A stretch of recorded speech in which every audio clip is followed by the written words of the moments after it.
great thing. Yeah, true. It's true. I thought that was really good. Say that again, Mark. I'm sorry, I can't hear you. I have a woman who's Can she looking do it from where she is? certification things for me. Oh, wow. Certification. Oh, great. And Is it just disconnect us? So I can have something back to you. Oh, that'd be great.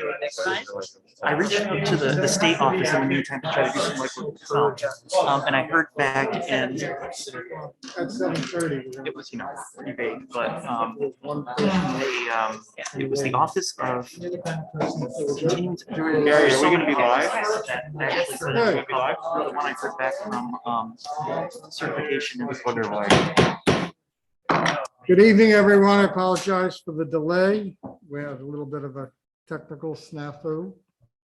And today is September 21st, 2021, and welcome to the meeting of the City of Oneonta Common Council. And Bonnie, would you please call the roll? Sure. Mayor Gary Herzig, Here? Councilmember Luke Murphy, Here. Councilmember Mark Davies, Here. Councilmember David Risberger, Here. Councilmember Katie Lepari Shu, Here. Councilmember Leonard Carson, Here. Councilmember Scott Harrington, Here. Councilmember After, Here. Councilmember Mark Drenick. Here. And everybody, Bonnie's doing this for the first time, sitting in for Carrie, so we're gonna all work together with her to get her through. Please rise and join us for the Pledge of Allegiance. I pledge allegiance to the flag of the United States of America and to the republic for which it stands, one nation, under God, indivisible, with liberty and justice for all. Everybody knows tonight's meeting is being live streamed, I believe, on our YouTube channel. And later on in the agenda, we have a public hearing on the subject of police reform.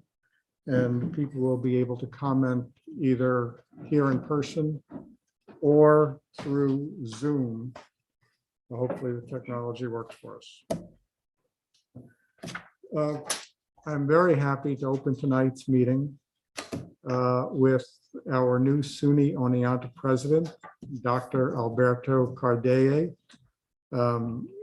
This is, I believe, your 2-week anniversary of being on the job, and the fact that Dr. Cardeye has come to this council meeting to introduce himself to the council and to the public through this meeting within his first 2 weeks speaks volumes.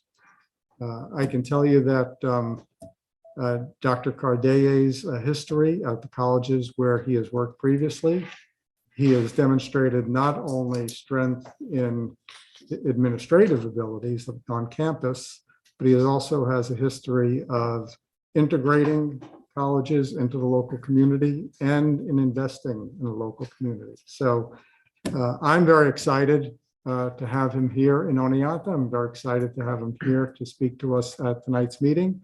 So Dr. Cardeye, welcome. Thank you very much. Thank you for those words. I wish I would have recorded. They are recorded, right? So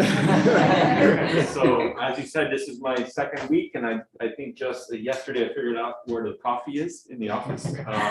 So I'm doing pretty well. But I think that the message that I got when I was going through the interview process, that the mayor was sitting on the search committee for the search for the next president, was said volumes about the importance of this position to the community.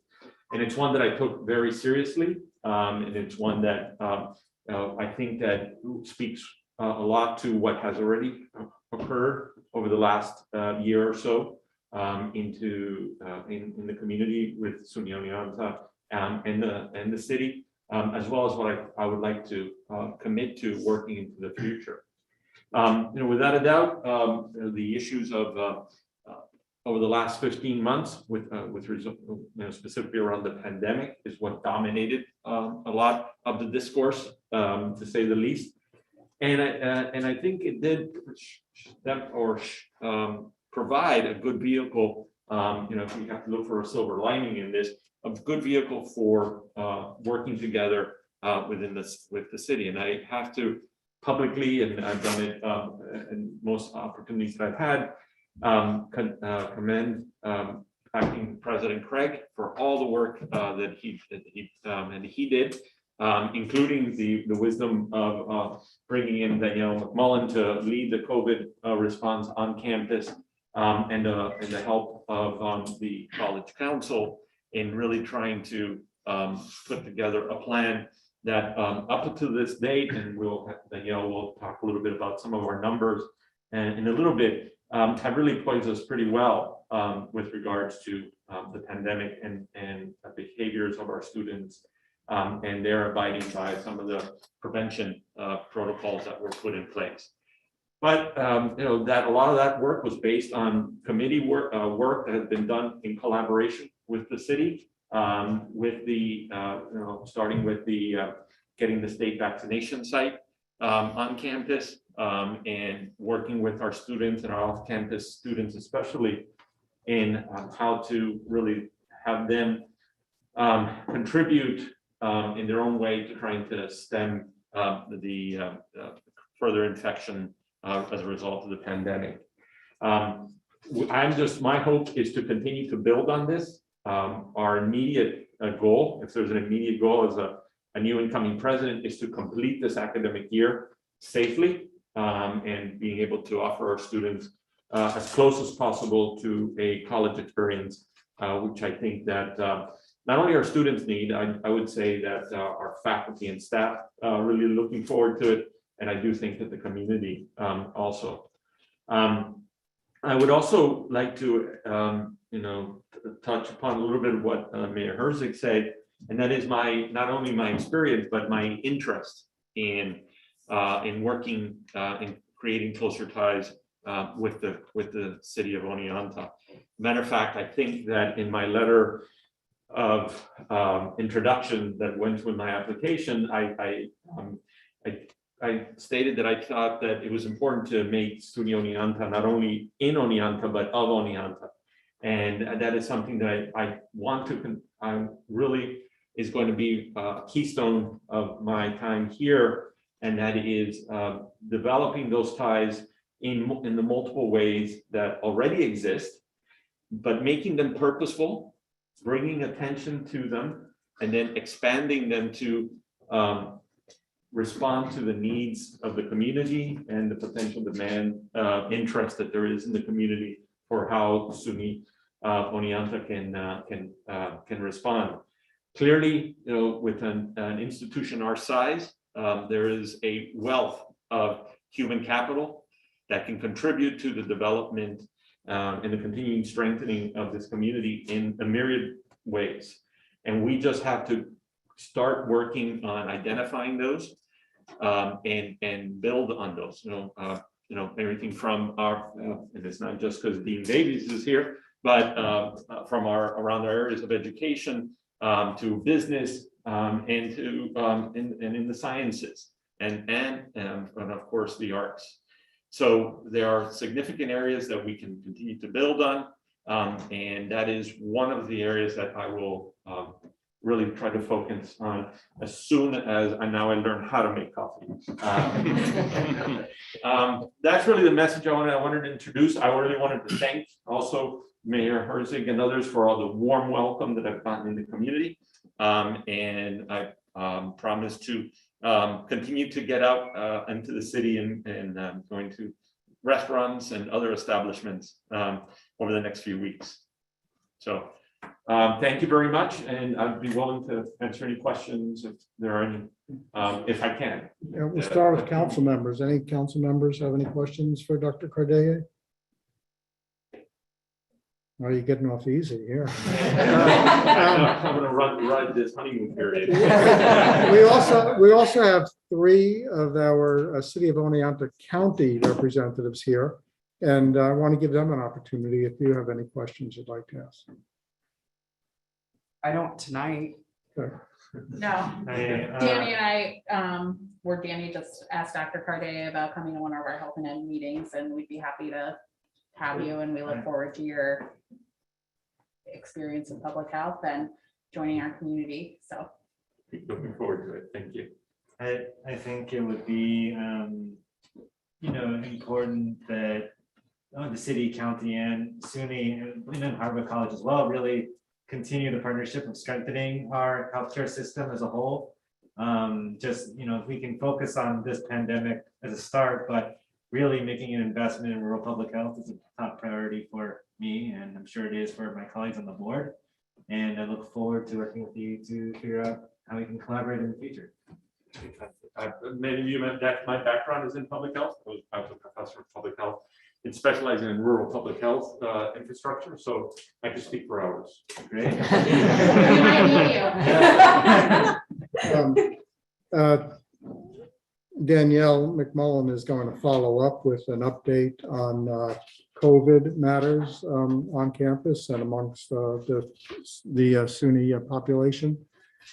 Just let me finish by saying that just earlier this afternoon, Dr. Cardeye and Margaret Dragovich participated with us on a Zoom conference meeting where we just wanted to hear their input as part of our ongoing downtown revitalization.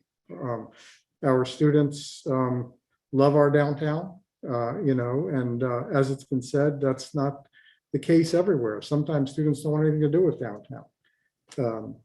Sometimes there are challenges because the students are downtown, but we'd rather have them coming downtown than not.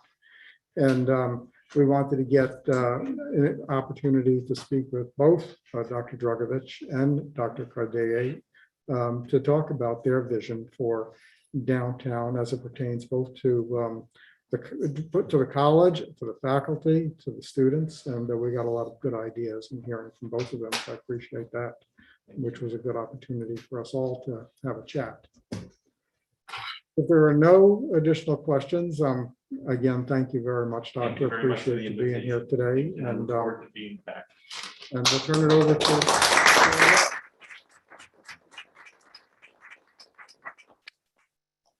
So I still don't know how to make coffee, but I blamed that on the fact that I live across the street from the latte lounge. So sue me. I think I've said that from. But I know when I was here the last time, I think I started off the meeting by asking if folks wanted to start with good news.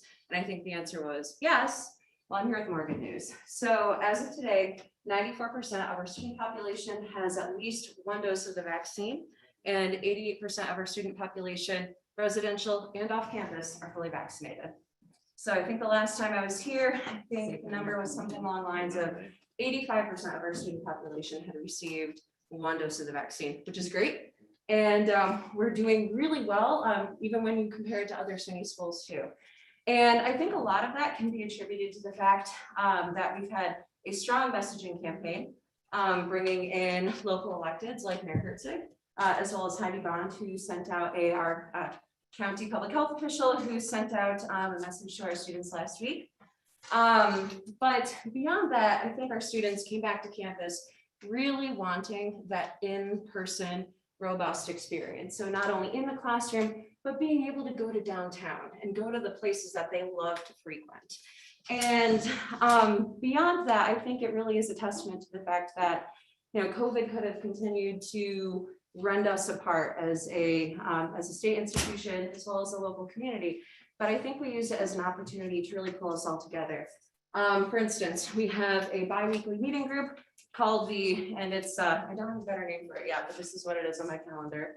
The COVID-19 Public Health and Reporting Group, which actually continues to grow on a bi-weekly basis and includes both local officials, including the mayor and Diane, but it also includes Heidi Bond. And I would love to talk to our county officials to see if more individuals would like to join us this coming Thursday at 3:30 p.m. So I'll send you guys an invite. But we also have individuals from Bassett who are joining us at these meetings as well. And it's absolutely fantastic because 2 weeks ago, or a little less than 2 weeks ago, we were dealing with a spike. And it was a spike that we had anticipated. We had folks coming back to the community for the first time. And even though they're fully vaccinated, a lot of people tend to treat being fully vaccinated as a silver bullet. So I'm vaccinated, I can go do whatever I want, coughing in each other's faces, etc.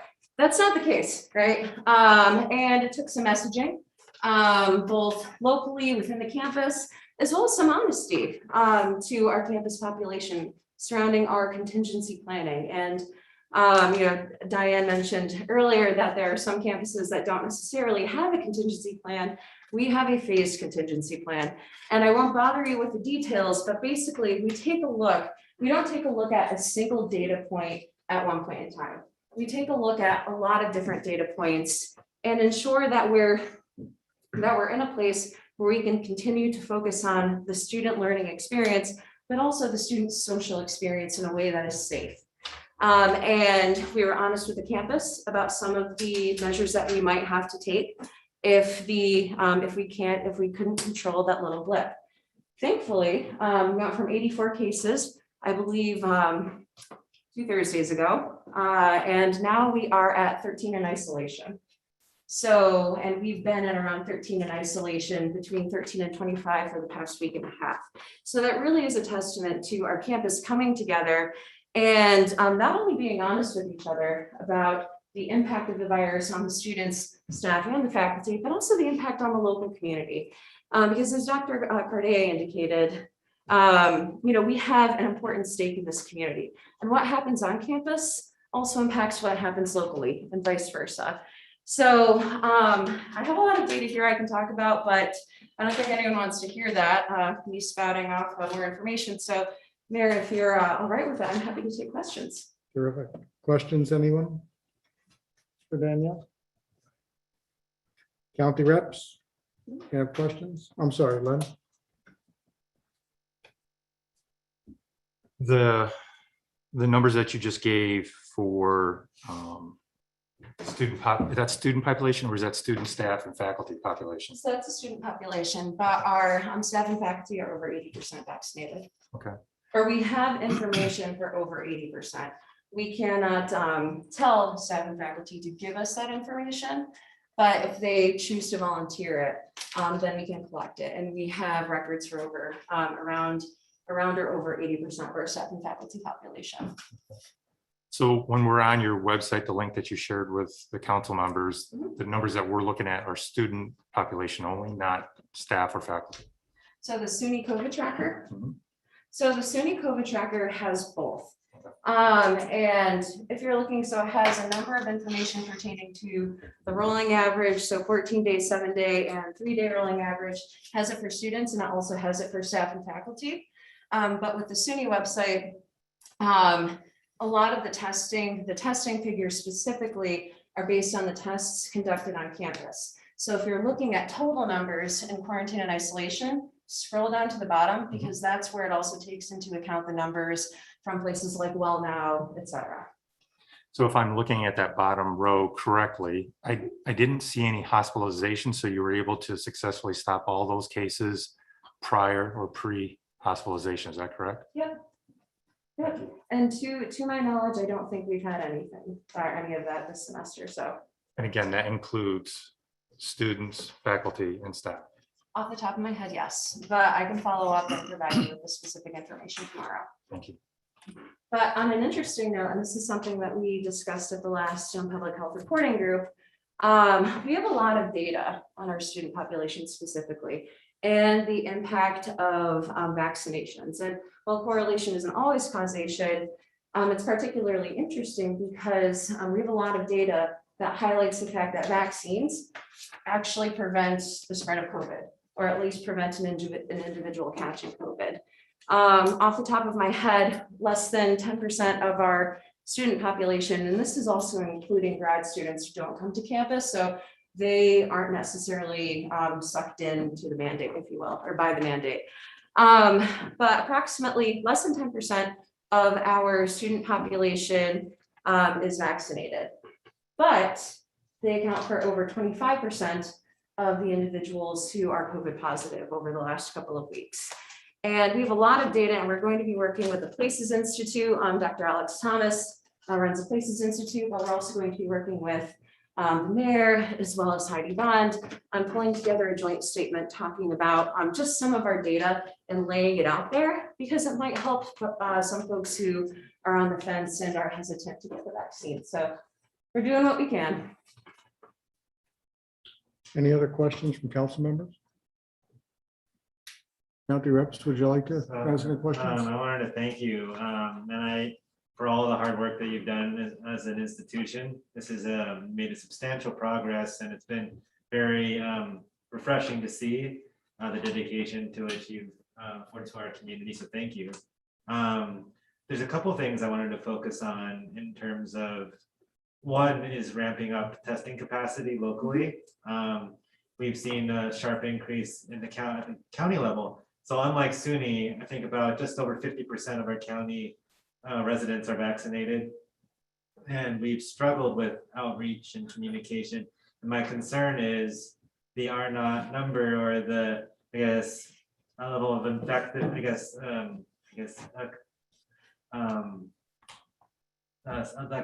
extent to which the disease is spreading, or COVID is spreading, is probably a lot higher than what we're detecting with our current testing capacity at the county level. So that's what I'm kind of concerned about. And I wanted to, one thing is figure out ways in which we can partner to, increase, testing capacity again in light of the new Delta variant and then the new variants coming in. The other side is, would really appreciate an opportunity maybe to pick your brain in a committee meeting about how to spread the message about addressing COVID as a large public health crisis, and the connection between, I guess, communication and outreach and scientific literacy, and then the vaccine hesitancy. I think what we're struggling with is a lot of swirling misinformation and an inability to really ramp up communications to a large portion of our population. And so I was hoping that we would be able to join forces and address that. Definitely. Do you mind if I ask you a follow-up question? Sure. Is it an issue of supply, access to supply for testing, or is it more an issue of having people to administer the test, or is it a fun combination of column A and column B? I think it's like, for us, it's what it seems like it's a combination. Our county health department's a partial service public health department. And I think some of my colleagues on the board need to be educated about the importance of scaling up public health capacity at the county level, particularly when you're dealing with communities who have limited public staff and limited budgets, and the private sector and it can only do so much. So I think that that's something that the communications piece and the importance of testing, and from another perspective other than another elected officials, would help. So I would add to that, like, as an anecdotal piece of information, is that folks in the community are saying they're trying to get tested for COVID, maybe it be like at Well Now or Rite Aid or Walgreens or their doctor's office, and they're having trouble getting tests. And while I don't have a data point on this, I am wondering if students are taking those testing capacities, which they can and they should, but just as a county, as a larger issue with 2 colleges here, going from the same testing capacities we had before college students returned, it's not enough. Kiddos are getting sent home from school, and then there's no testing. And this is not a SUNY Oneonta thing. This is just a community-wide thing, that there's no test available until Thursday or Friday. So they can't get tested and go back to school and blah, blah, blah. So. Very good point, Joe. I don't necessarily think it's the college's responsibility, but I think having another entity join in our call to ramp up testing capacity and to highlight the college's effort at successfully fighting COVID on their campus would probably give us the political capital necessary to move testing capacity in the right direction. Well, it's primarily an issue. So locally, there's symptomatic testing available, but not so much on the asymptomatic side, right? Yeah, that's Okay. All right. Well, I think that definitely, I could talk all night. I don't think you want that though. People are sick of COVID at this point. But you have my information. Let's set up a meeting this week to talk more, because I'd like to hear more about your concerns and what you're thinking. So that'd be great. And I just wanted to say one more thing, to the council also, as a SUNY Oneonta staff member and county representative. I am so proud of the progress that SUNY has made, and proud to be a part of that community, and just thank you. Thank you. That's what I briefly wanted to touch on. You said you like to start with positive news, and I think it's been extremely positive to watch the start to this semester versus the start to last semester. And regardless of, you know, where you want to place the reasoning for what happened last time versus this time, I just wanted to see if in your eyes there was anything that has changed. Obviously, it's probably the level of vaccinations and the fact that we have vaccinations that we're able to give to our students and that they're able to choose to take. But I just wanted to kind of reflect on that and just make sure that was a major theme of this conversation, that we started this semester off on a really good note, whereas last semester it was a very different story. So if there was anything that you just wanted to kind of accentuate for the community listening and watching tonight, I think that would be a positive thing. Certainly. So a former mentor of mine had once said to me to never let a crisis go to waste. And I know how traumatic last year was, but we also have a lot of people with a lot of battle experience. And I think, you know, it's a testament to the strength of the campus community, but also the local community, and coming together and using that learned experience and making sure that what happened last year didn't happen again. To, you know, and I know that's an overarching piece, but to the point that Jill had made earlier, particularly with respect to testing, especially on the asymptomatic side of things, is something that we have far more access to now than we did even at this time last year. So I think testing is huge. Vaccines have made a huge difference as well. But I think, you know, just a lot of progress was made, especially, you know, between Mayor Herzig and former acting President Craig, and working together and highlighting what we could do together versus letting that crisis continue to pit us against one another. So I think it's a combination of realizing that we're all in this together and having access to resources that we didn't necessarily have at this point last year. So Let me just also echo that praise for Dennis Craig. He came in at a very, very difficult time, and he did an outstanding job of righting the ship. And on top of that, I think every one of us, myself included, learned something through last year's experience, and we're all that much smarter as a result of it. Thank you. is that okay? Yes. Thank you. I think, Diane, you had some Yeah, so I will be brief. information down.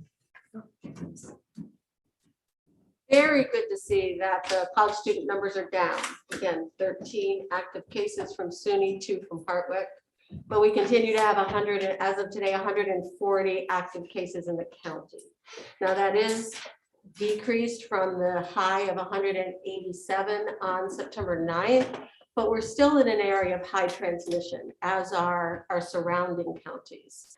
So there's still work to be done. Our vaccination rates are still lower than the state average and even the national average.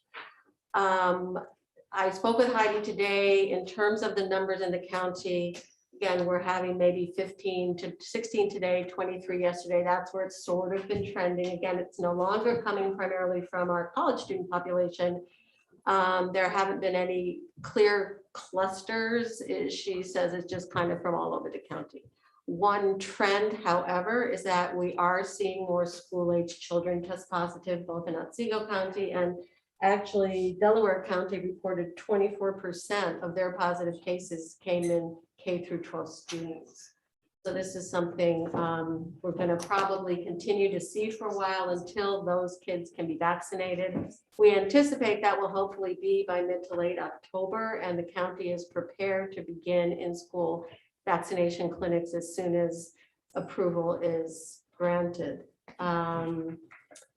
And I think I'll leave it at that. Oh, wastewater, our numbers continue to be quantifiable, but are trending downward, as are, again, the county numbers slightly trending downward. All of that's good. We'll continue to monitor that. Luke? Is there, do we have numbers on what percentage of cases are for those who are vaccinated versus unvaccinated? I specifically asked Heidi that today. She could not give me a number. Interestingly, Shenango County, of 121 active cases, 67 are unvaccinated, so about half. Yep. In contrast, Delaware County, 82% of positive cases are in the unvaccinated. So I don't think we can necessarily extrapolate that to our county, but there's a fair, I think we can confidently say there's a fair proportion of Otsego County active cases that are in the vaccinated. However, it still holds true that the vast majority of severe hospitalized cases are those that are unvaccinated. In Otsego County, we now have 6 hospitalized patients. In Chenango County, 5 of the 6 hospitalized patients are unvaccinated. Thank you. Question, if you don't mind, about the upcoming vaccination. Did you say that in schools, did you say that that's, is that for kids over 12 or all kids? They have been going to the schools. They've been pretty much to all the schools in the county for those children. But they are prepared to be going to the county, and it's the Pfizer vaccine that has published data and is going to be asking for approval, which they anticipate will happen, emergency use, authorization, but has to go through all those steps. But yes, hopefully by the end of October, the school-based clinics will be able to vaccinate those kids who are between 5 and 11. That's great. Thank you. Okay, thank you, Diane. Okay. Appreciate it. We're gonna have to move forward. We have a 7:30 scheduled public hearing on police reform and reinvention. Do we have people waiting in the waiting room on Zoom?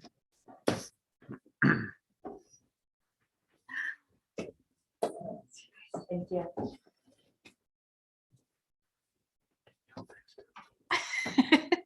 It's next level.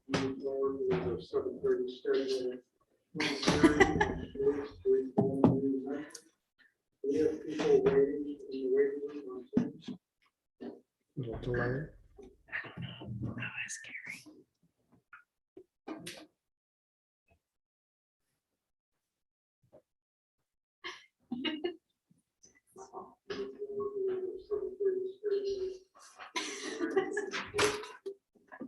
Now I'm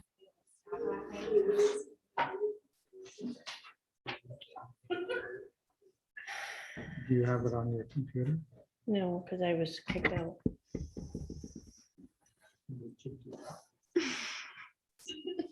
Um, I hate it. I'm stuck in a loop. So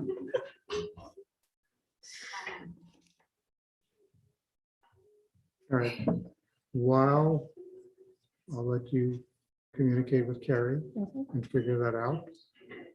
Do we have anybody who's here to speak on police reform? Please identify yourself, name and address, and the floor is yours. Thank you. My name is Daniel Dreyer.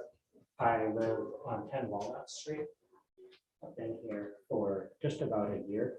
And so I have some awareness that I don't have all of the context that other folks who work on. I worked in the subcommittee that Luke ran on the first phase of this process.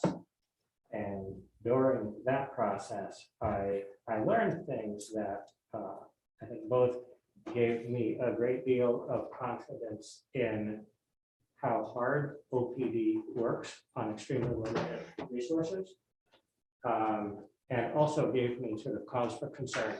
And I'm very happy to see very strong recommendations in this proposal. There are certainly areas where I wish it had gone further, but I think that this is very strong. There's one area in particular that there was cause for concern that I would like to highlight, and I'm happy to see that the proposed oversight committee will be looking into some of the statistical data. To my understanding, in the data that was shared with us, Black people were arrested at approximately 4 times the rate of white people in the most recently available data from 2018. And that data wasn't publicly available, and it will be, to my understanding, if these are passed. So I also want to speak briefly to the need for more social services here. I understand there are real limits because of budgetary issues, but from what I read and from what I talked with folks, the very, very limited resources for mental health treatment and for substance abuse treatment it puts folks who are suffering from those in a bad position, and it puts OPD in an untenable position where they arrest folks or have to interact with folks, and there aren't great resources available. And I know we can't magic money up from nothing to solve that, but I do want to encourage everyone here. This is really good work. I'm very appreciative of the work that the folks on this committee have done to push this forward. There is a lot more to be done, and I very strongly want to encourage common council to continue working on these issues. And I would like to encourage you to vote in favor of this. Thank you. Thank you, Daniel, and thank you for your participation in the process. Much appreciated. How are we doing on Zoom? Do we have somebody to let into the waiting room? On the right, I just can't see it. Luke, what do you see anybody listed there? Yep, Steve Lunden. Can you, Mhm. oh, is Carrie the one doing it? Yes. Okay, what are the names, Luke? It's just the one, Steve Ludner. Oh, it's Steve Lodner? Okay, so we could let Steve Lodner in.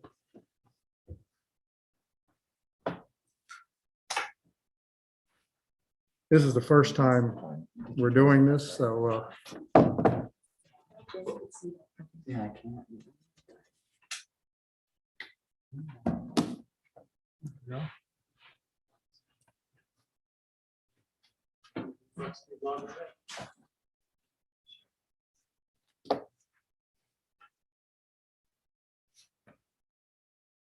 we're doing this, so this delay has to be figured out. Steve, do you hear us?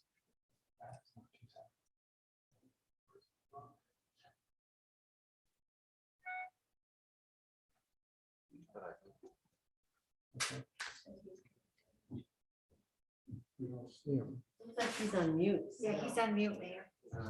Okay, I think he must have tried to get something. That's always everyone's worst fear is when you're in the waiting room and you leave and get something and then everyone's like, hello. Steve, if you're home, if you're there, we see your room. We don't hear you. I think you're on mute.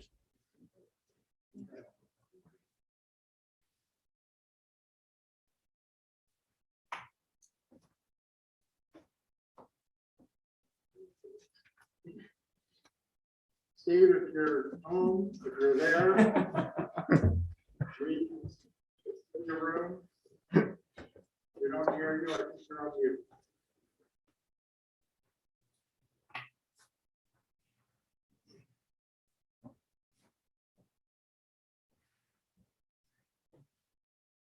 No, we have not perfected this. Now he's here.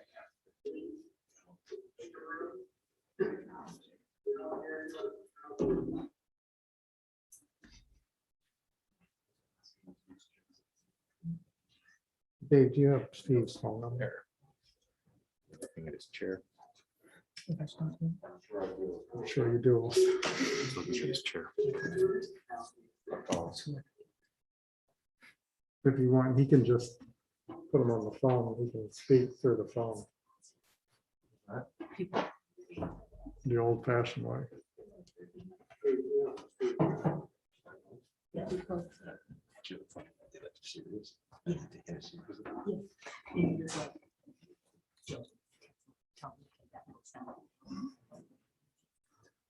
Hey, Steve, you're on.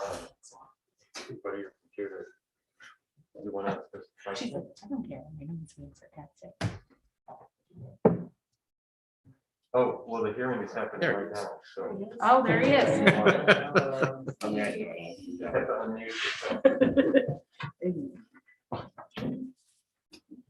See you when you We ran a few minutes late, He's still muted up. and it wasn't on right at 7 o'clock. It didn't start till about 10 minutes ago. Phone is muted. Okay, just unmute and we can hear you.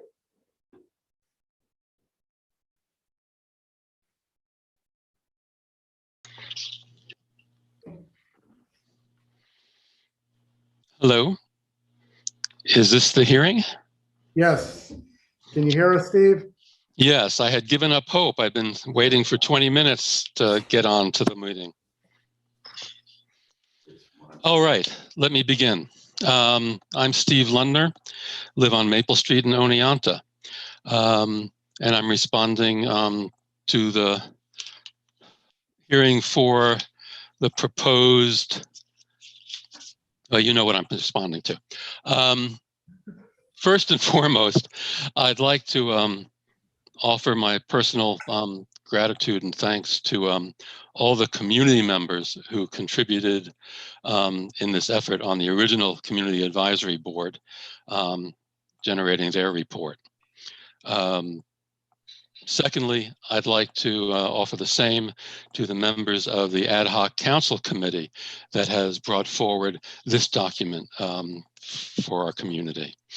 And thirdly, to all the other city officials who have supported this effort and contributed to it. Steve, can you hear me?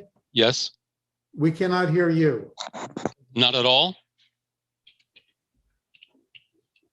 We heard you for a while and then your audio dropped. I have changed nothing. Now we hear you. Now we hear you. All right. Anyway, I won't bother repeating it. I was just thanking all those concerned, both within city government and outside, who've contributed to this effort and to getting us where we are now. And I want to say that I'm very pleased to see that. Can't hear you again. Steve, your audio dropped again. How about now? Can you hear me now? Yes. Yeah. You can? All right. Normally it works the other way. Anyway, I was saying I'm very pleased that this final report and the set of recommendations closely parallels the original Citizens Board report and recommendations. And again, I commend the council members on the committee for getting through all this, all the hours they took on it. I'm having followed the whole process from its beginnings as best I could through the period of COVID. You know, I'm personally quite pleased of basically where we came out and think it will serve our community well. The major comment I would offer, though, has to do with the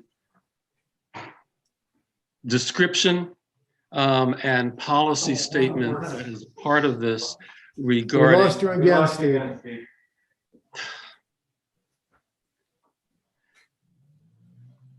There's not much I can do. Yeah, Steve, do you want to pick up do you want to just talk through the phone?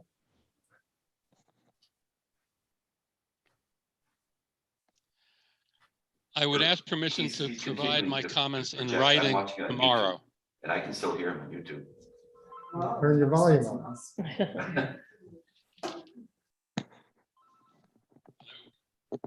Steve, I can put you on speaker if that works. I don't know how that will work for you. Sure, let's give that a try. I would ask permission to provide my comments in writing tomorrow. I can still hear him. Okay, you're on speaker. All right, can people hear me now? Yes. All right, I regret these issues. Initially, what I wanted to comment on was on the details of the community police board and the policy statement. While the governing principles make clear that the intent is to operate openly with as much free sharing of information. I don't need to quote it to you, you've all read it. Between the community police board and the involved parties. When it comes down to the procedures and the details of that, it seems to be going quite in the opposite direction. And puts forward a path to dealing with any complaint that arises that only gets the board involved at the end of an internal process run by our city administrator and the personnel director. And I would hope that something could be done to modify some of the wording in this before there's a vote on it, that would make clear that the CPD, the Community Police Board, will have greater opportunities for engagement. For instance, in serving the mission that has been described to be achieved, one can easily imagine where a concerned citizen who feel they've been wronged in some police interaction will go to a member of the community board, ask them for advice, ask them for help in filing a report, maybe want them to be present when they're interviewed by other people, etc. And there's nothing in this that seems to recognize that likelihood and the need to have allowance for it. Perhaps something could be put in there to make it clear that some of the details to operationalize this system will be among the first work products of the board when it is constituted, to come to work with the appropriate staff to define a better process than what I believe has been articulated in this document. That's all I have to offer. Again, I think it's been a long slog. I think it's gotten us almost to the finish line. And I hope with just some modest changes, it will help our community achieve the momentum we want to be an ever-improving community that recognizes both the human and legal rights of all our residents and all our visitors in any interaction they may have with our security apparatus. Thank you. Thank you, Steve. Thank you, Steve. Good night. Good night. Good night. Okay, is there anybody else who is in the waiting room? Is there anybody else here who would like to comment? Okay, then with that, I will close the public hearing. Before we go further, and we'll have an opportunity for council members to express any concerns that they have. Do you want to make any comment about the investigative nature of the process in regarding what Steve brought up at this time, or? Not at this time. Okay. Katie, do you? I'd rather consult with Greg maybe and take a look at it. Okay, sounds good. All right, let me just, I just want to say a few words before I open it up to the council, and that is the final product that we have in front of us now is actually a year in the making. We've been working on this for just about exactly a year, and it's the work of dozens of citizen volunteers, elected officials, staff members, and members of the Oneonta Police Department. The original recommendations came out of the Community Advisory Board, which was completely citizen-driven. Participation from both of our colleges were included. And that needed some additional work. We came up against the deadline. Not everything was able to be thoroughly researched so that we could have a plan for implementation. I asked the council committee to do additional research so that we could create a plan for implementation. I want to thank Councilmember Drenick, who led that committee, all the members of that committee, because what it turned out to be a much more intensive job than they anticipated. They worked on this for close to 6 months, meeting every other week, doing homework, listening to comments. All of their meetings were broadcast and recorded. So I really want to thank the entire committee for the work that they did. None of this is an easy task. And I have no doubt that some people will say that the reform that is defined has gone too far, and others will say it hasn't gone far enough. And that's because we all come from different places and different perspectives and different life experiences. And so that's to be expected. There is not going to be a perfect answer to this, and we're doing something that's never been done before. But I do think that the plan has real reform as part of it, and I think we can be proud of that. And one of the challenges is that there's a relatively small minority of our community that have had life experiences, or their family or their friends have had life experiences that give them a little different perspective of the police than the majority of us have had. That doesn't mean that their experiences and their perspective are any less important. And you know, in democracy, we always go with majority rules, but not in this case. In this case, even if it's a small minority, it is important that they feel that they can have the trust in the police and the police have trust in them. And that's a relationship that we have to continue to work to build upon. And I think that this plan does an admirable job of starting that process. And I think it's well done. As I said, we've done this for a year now. The CABRIC, as it's been called, committee has made all of their meetings public. They recently held a special meeting to address any questions or concerns that council members who were not on the committee had. So there's been ample opportunity really for involvement. Everybody was invited to participate in every one of the meetings. So I think it's time that we actually have a plan now to try to move forward and get this approved. What I would like to do to get to that point now is to give any council member who has a specific concern or a specific request for change to the plan, where they feel that they cannot approve the plan without a specific change, to let us know. Again, this is not going to be a plan that every single person, council member, member of the public, agrees with every single part of it. That's just not going to happen. But if anybody feels like there is a part of this plan that they cannot approve without it being changed, this is your opportunity to state that.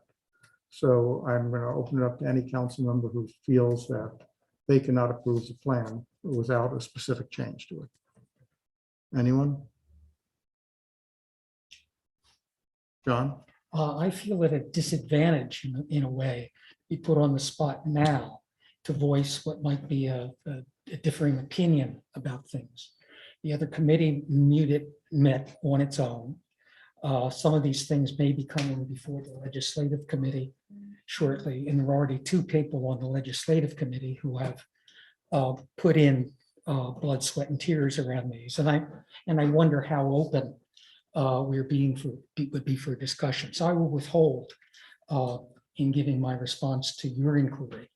Sure. I certainly have some negative feelings, or actually thoughts. Not to be, don't be shocked by that, but I do. But I think that they'll have to come out at another point. I understand this is a public hearing, and I'd like to hear from the public as well. But if others want to answer that question, Well, I feel at a the disadvantage. public hearing is closed. We've heard from the public. Hmm? The public hearing is complete. We've heard from the public. The hearing's been closed. So we've heard from a person commenting. The public has heard. Who have we heard from? We heard from Daniel Dreyer. We heard from Steve Lodner. Okay. Those are the So we only. have two people from the public, one calling in and another one showing up. So I'm a bit depressed in a sense by the fact that the public does not either know to come. We're not communicating it well. Somehow this change is not drawing many people from our public, and that's something I think that we ought to be looking at in other ways. Because I cannot say why we did not get more than two people. What I can tell you, and since we have representatives from both of our local media here, is that we issued not one, but two press releases Mhm. this past week regarding the public hearing with details of the process. Neither of our local newspapers saw it fit to cover that. It was listed in the public hearings, but both of our local newspapers failed to pick up on the two press releases we issued this week. I'll leave that for what it is. We don't make those decisions. So what we will have is next week, on the agenda, we will have the approval of this implementation plan on the agenda. Of course, there will be council discussion prior to the vote. And any discussion, will take place at that time. Scott? Mine's just kind of a question, with Steve's question that he brought up, and then Greg and Katie don't want to comment on it now. They want to have a chance to look at it and come to us. I guess my question would be why, not knowing what the answer is, why would we put it on for the next council meeting, not the council meeting after? I think we'll allow Greg to respond. We could send out an email with the rationale for why it is the way it is. Then during discussion next week, that can be addressed if anybody still feels a need to address it. Okay, thank you. Glenn? So that was my first question. Second question to follow up is under John's point of view, that there's parts of this plan that's going to go before legislation. And I was curious of how you perceive that. I don't know what we're talking about, honestly.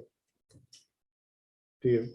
I've heard frequently that people who went on this committee have worked very, very hard on it. And it's understandable that a criticism of something that's been worked on so hard and delivered as a final product is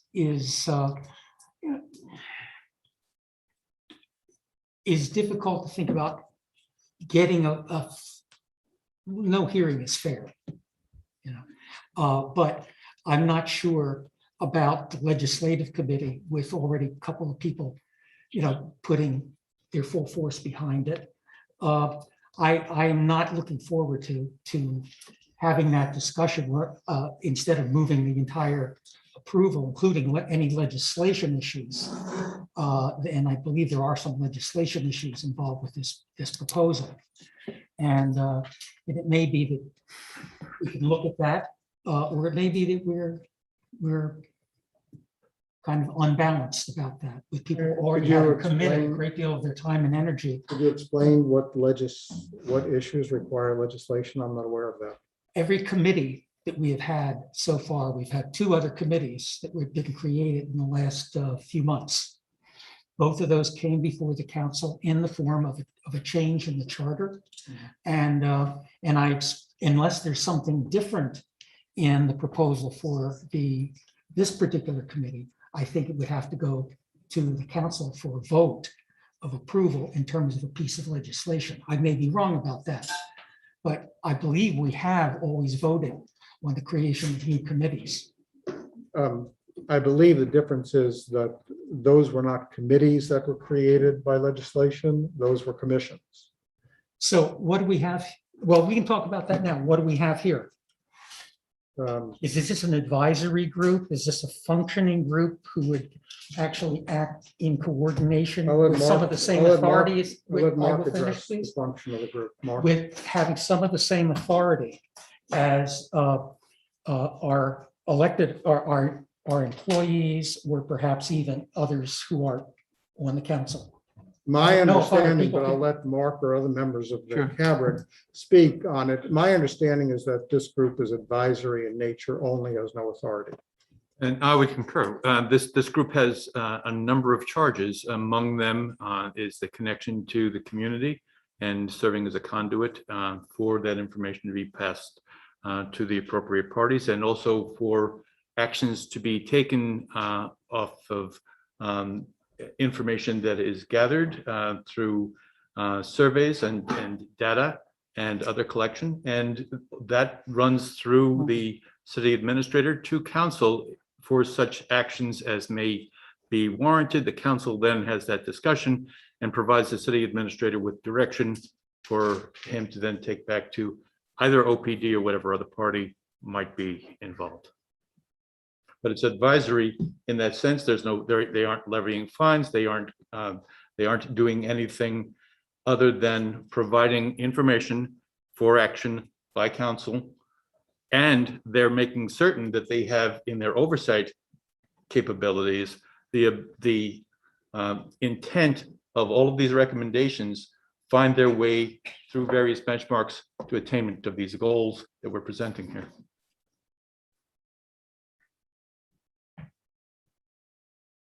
Does that answer the question? No, it doesn't. Not in the detail of what will happen when, by whom. We've already had one or two people talk about it not having.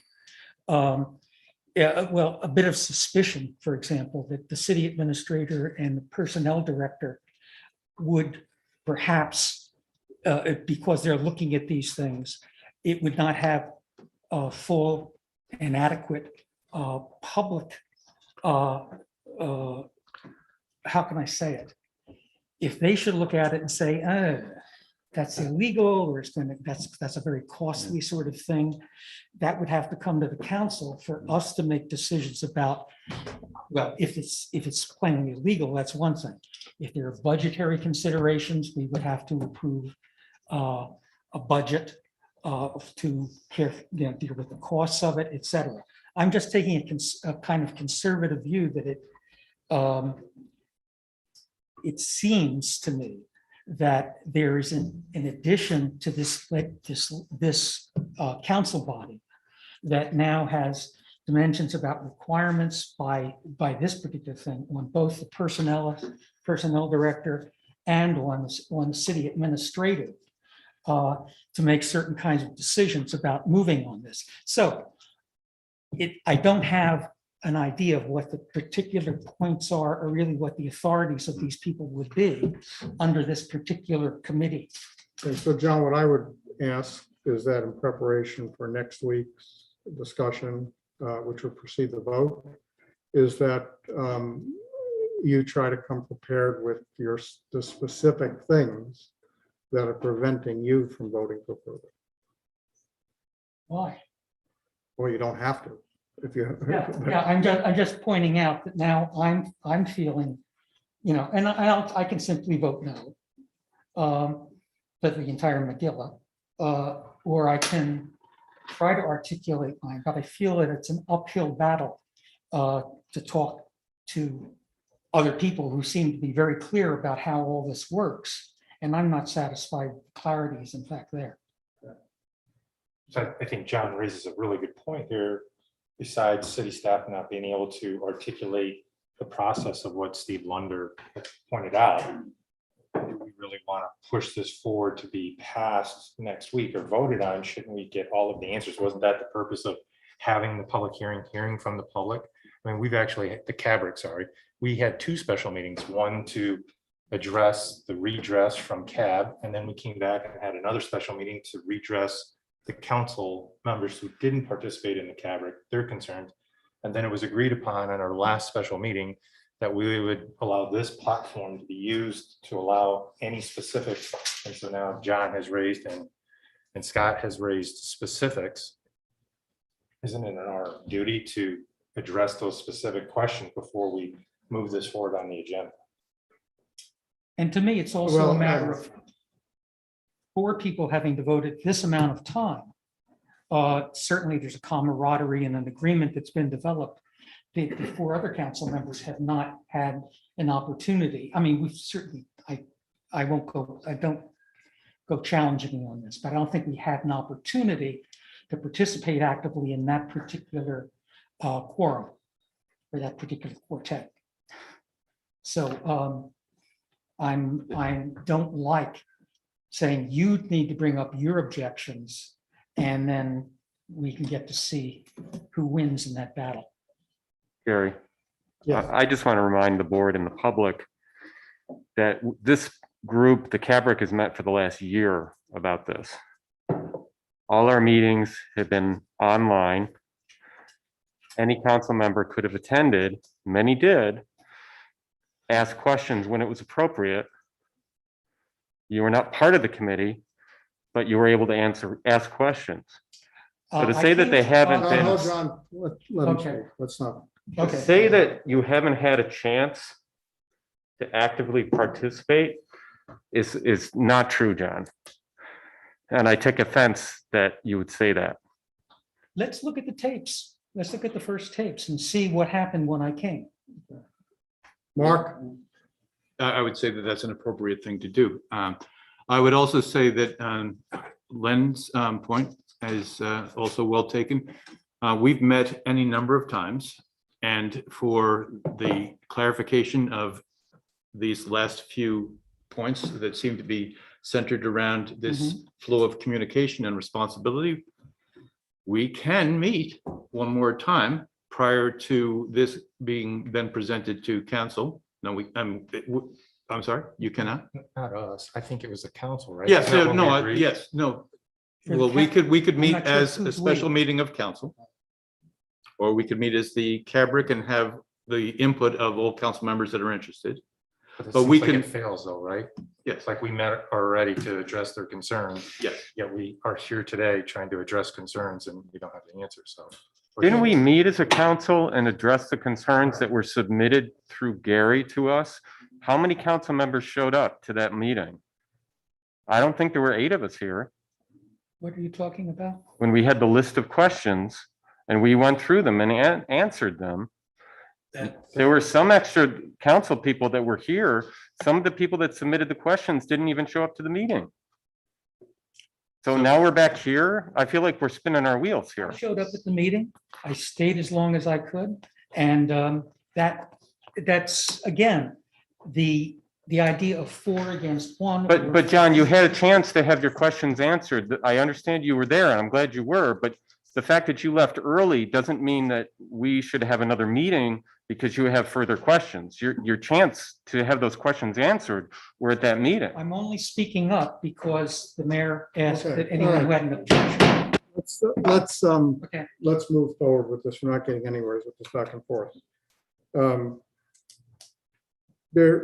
what I hear, there is one outstanding issue, which is the issue brought up by Steve Laudner, which has to do with the investigative nature or process of the oversight committee. My understanding is that the process was defined in a way that the committee, the oversight committee, is not an investigative body. And therefore, the investigation is done by the city administrator in partnership with the personnel director. And then the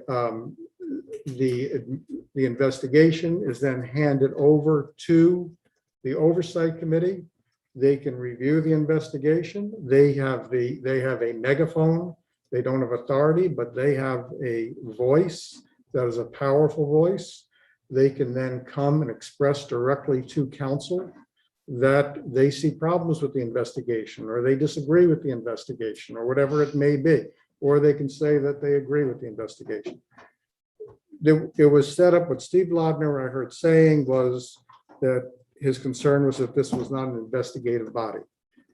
Because the Citizen Advisory Board is a group without expertise, with the ability to know how to conduct an police investigation, it was left up to the city administrator and the personnel director to conduct the initial investigation and then report to the board, to the advisory board. The advisory board's role, again, is if they think the investigation was faulty, they come to this meeting, they speak in front of the council, they speak in front of the public, they have a powerful voice to say, we disagree with this investigation. That's a powerful voice without authority. That was the intent. I still think it's an intent that makes sense. We will let Greg spell it out in writing as to the process, why it is like that. I think at this point, we need to move forward, put this on the agenda for 2 weeks from now. As always, nothing is a done deal until it's voted on, and there's always discussion before any vote. So anything that's on today's agenda is not a done deal. We may have discussion on any of those items, which changes it. So that's always a possibility, but we need to move forward, put it on the agenda. Greg will send out the explanation about why the process is the way it is in terms of investigation. We'll have discussion before the vote.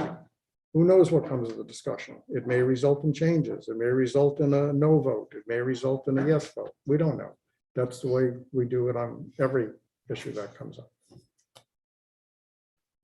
So if everybody's comfortable with that, I think we'll, let's move forward. We have other things on the agenda.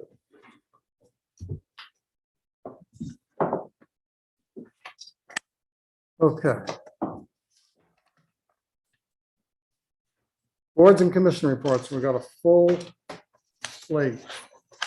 We'll start with Public Arts Commission, and being that I was the one who was present at it, I failed to appoint the liaison. That's an oversight on my part, which I need to correct. I will just report very, very briefly. The Public Arts Commission met in full entirety. All members were there. One member met by Zoom, and they were enthusiastic. They were engaged. They had some excellent discussion. What I will tell you is they will probably be coming to council with some recommendations, both in terms of process. Again, you know, these are the experts that we appointed because of their expertise. They saw some things in the process that they would recommend change, recommend having change. And I said to them, look, change is possible, but you make those recommendations back to the council. If the council agrees, they can change those procedures.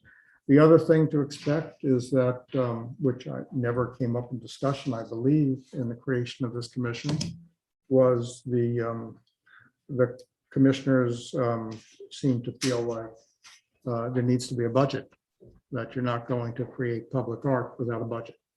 So, and again, I said to them that your job is to advocate for a budget. I mean, if you feel that a budget is required, money is required, you need to spell out how much money and for what purpose, and you present that to the council, and then it's up to the council as to whether to act on that or not.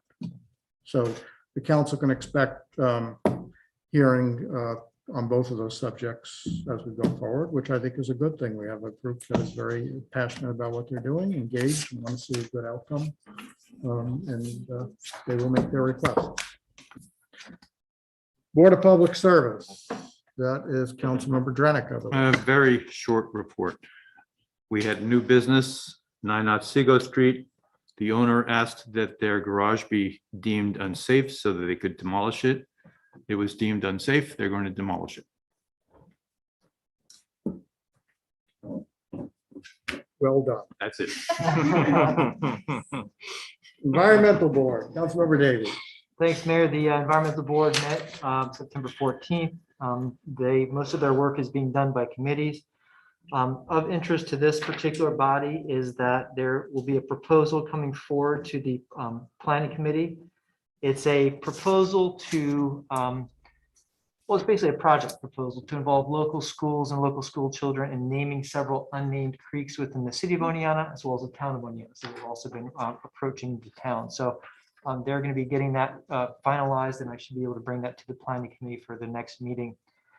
If I could also just kind of hijack the Environmental Board meeting and also report on the Susquehanna Greenway meeting, kind of linked in terms of some of the ideas. They met on September 9th and discussed a lot of the projects they were working on. In particular, of interest to the public and perhaps council is that they have been able to post a lot of kind of directional signs for the Susquehanna Greenway. If you are down around the area of New Island, as well as the mill race there in Newa Park, you'll see the great signs.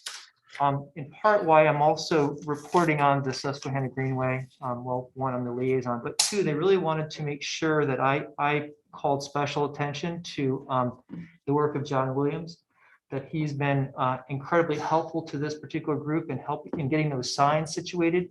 He's been active and proactive, and they just want to make sure that I made note of that, and I told them I would do that, Greg, as well as making sure that you knew that they were incredibly thankful. I mean, this was something they mentioned several times over, the valuable contributions that John had made to this group in terms of helping to get these signs, as well as, everyone he represents. And the signs look great, and they're some real nice directional signs for folks that might want to use our trail. So kudos to John.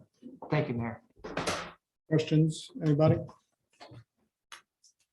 Mark. Planning Commission, Councilmember Risberger. Yes, the planning commission met on September 15th, and we have our planning commission chair here, Danny Lappin. So Danny's going to back up anything I miss here. So we had quite a few people coming for public comment. It was split evenly between comments about the solar project at Hartwick, and also regarding a group of cottages that were built at 14 Susquehanna Street. The first item was, again, the special use permit for Gamma Phi Delta, 23 Elm Street. They did not show up again. I believe that was the fourth time they were a no-show to the meeting. So they're being sent a notice of violation. Am I correct on that? We've communicated with the individuals at the house, and they will be at the next meeting. They had no one living in the house to receive the meeting invites. That's what they're sticking to. So Oh, they had a very large event the other day with a car wash. so they will be at the next meeting. Okay. I'll believe it when I see it. So next was Keith and Gail Valk, which is 54 West Broadway. They wanted to replace an existing porch with an enclosed porch of the same dimensions. So that required a site plan approval. It was determined it was a type 2 action, and it was approved. Linda Drake of 14 Susquehanna Street wanted to modify an existing site plan from 2018, where she was allowed to build 6 cabins and a pavilion. 2 of the 6 cabins were built, as well as the pavilion. But because of COVID, she's only been able to rent the cabins, I think it was 3 times this year. But there were some issues because this went through the zoning board, and one of the stipulations was to have a fence built around the perimeter. And the fence was not built yet. And so there was drift from people staying there onto other people's property. But this was a very unique situation because what is it here? The site plan had not been closed yet. It hadn't been finished yet. So then typically the fence is built after the site plan is complete. So what they decided to do, for now, they're not going to be building the 4 extra buildings. They may do in the future. And if they do, she will come back for a new site plan review. But for now, the planning commission was dealing with the fence only. And Linda is meeting with her neighbors to decide how long and where the fence is going to be and what works. And so for now, it's been tabled, I'm assuming, until the next month. We had a sketch plan conference with Ms. Drake to discuss the specifics of the fence. That was something that the ZBA, when they did the original site plan approval, failed to provide. So they'll be working with the neighbors to design the specifics, and they'll come to the next commission meeting with a fully executed site plan for approval. And lastly was the Hawk Hill Solar Project on the top of the mountain behind Hartwick. And it was a site plan review in seeker.